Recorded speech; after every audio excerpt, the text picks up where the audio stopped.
Sometimes what feels like the end of you is really the hand of God shaping you. The heartbreak you didn't understand. The isolation that made no sense. The season where everything you built started to crumble. It wasn't punishment, it was preparation. Because before God can use a man publicly, he first breaks him privately. Before he anoints, he empties. Before he multiplies, he crushes, and before he elevates, he humbles.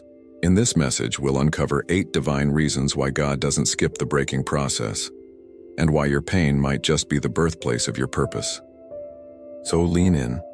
This might be the revelation your spirit has been waiting for. 1. Brokenness awakens the man to what really matters. When God begins to prepare you, he first removes your illusions. He starts stripping away everything that's been stealing your attention from him.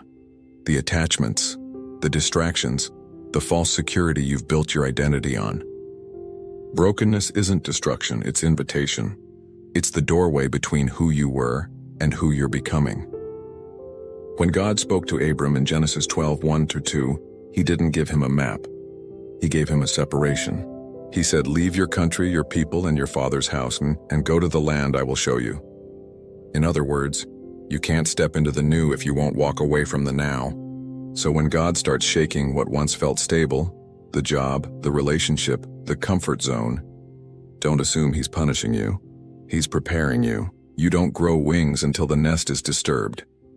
That loss you're grieving might just be the launch you needed. Because God will disturb your peace to develop your purpose. He'll let something fall apart to remind you he's your source, not your safety net. Comfort is the enemy of calling, and God will never let you stay in Haran when he's called you to Canaan. So when life starts to shake, don't panic. Praise. It may not be the devil attacking. It may be God aligning. 2. Brokenness disconnects you from what's destroying you. John 15:2 says, "Every branch that bears fruit, he prunes, that it may bear more fruit." Pruning doesn't feel like promotion, but it is. It cuts before it cultivates, it hurts before it heals. Sometimes the very thing you're crying over losing is the thing God had to remove to keep you alive. That relationship looked like love but was draining your spirit. That job paid well but pulled you far from his presence. That dream looked divine but was rooted in compromise. So God, the master surgeon, steps in, not with rage but with mercy. He cuts not to wound but to heal. He removes what can't stay so you can survive what's coming next. Deliverance often begins with detachment. That closed door wasn't rejection, it was redirection. That no wasn't punishment, it was protection. The fish that swallowed Jonah wasn't judgment, it was transportation. It didn't kill him, it carried him. So ask yourself, what has God taken from your hands to protect your heart? What has he broken to make you whole again? When you lose what's not for you, you gain what's meant for you. Brokenness is heaven's way of disconnecting you from destruction. 3. Brokenness creates a heart that hears God clearly. Sometimes the only way God can get your attention is to silence the noise. Brokenness clears the frequency. You can't hear his whisper when your heart is full of your own agenda. That's why Moses didn't hear God in Pharaoh's palace. He heard him on the backside of the desert, in obscurity, in stillness, in surrender. Exodus 3:1-4 shows that Moses wasn't called in applause, he was called in isolation. Because the wilderness is where the volume of the world dies and the voice of God becomes clear. God whispers, and the only way to hear a whisper is to get close. So if you're in a season of silence, if no one's calling, no doors are opening, and your prayers echo back, don't run. Listen, you might be in God's classroom of clarity. He's teaching you how to hear, not just how to talk. He's shaping a heart that won't confuse your voice with his. The man who's been broken knows the value of the whisper. He's not chasing applause anymore, he's chasing presence. And that's the kind of man God can trust. 4. Brokenness destroys the illusion of self-sufficiency. One of the greatest lies is that we can do life without God, that our strength, our skill, our hustle is enough. But 2 Corinthians 12:9 says, "My grace is sufficient for you, for my power is made perfect in weakness."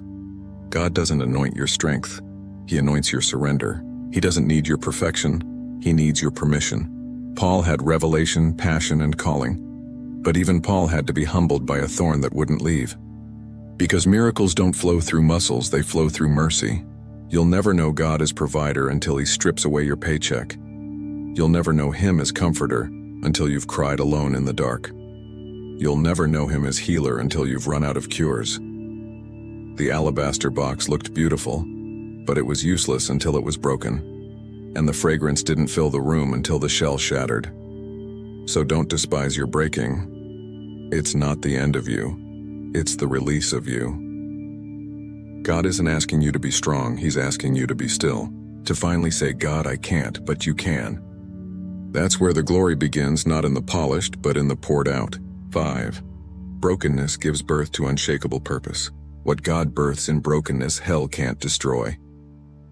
Jacob wrestled with God in Genesis 32. He entered the fight as Jacob, the deceiver, and left as Israel, a prince with God.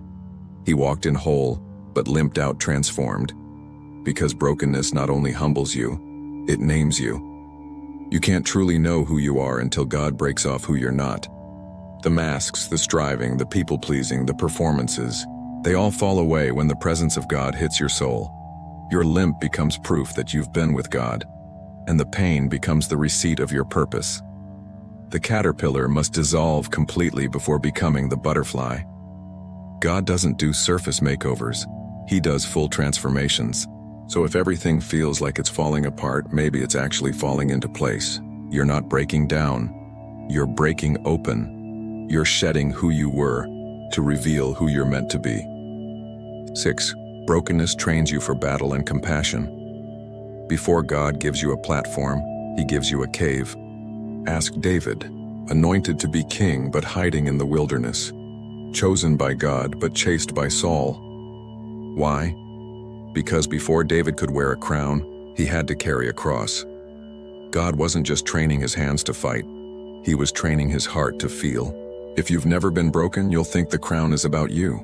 But when you've cried in the cave, when you've encouraged yourself in the Lord, when you've clung to worship in the middle of warfare, you realize the crown is about Him. Pain teaches compassion, affliction teaches humility, and suffering teaches authority.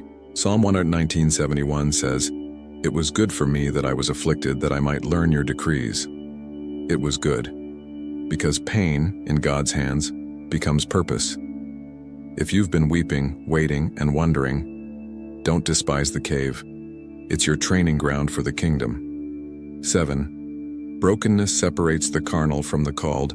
When God breaks you, He's not just refining you, He's redefining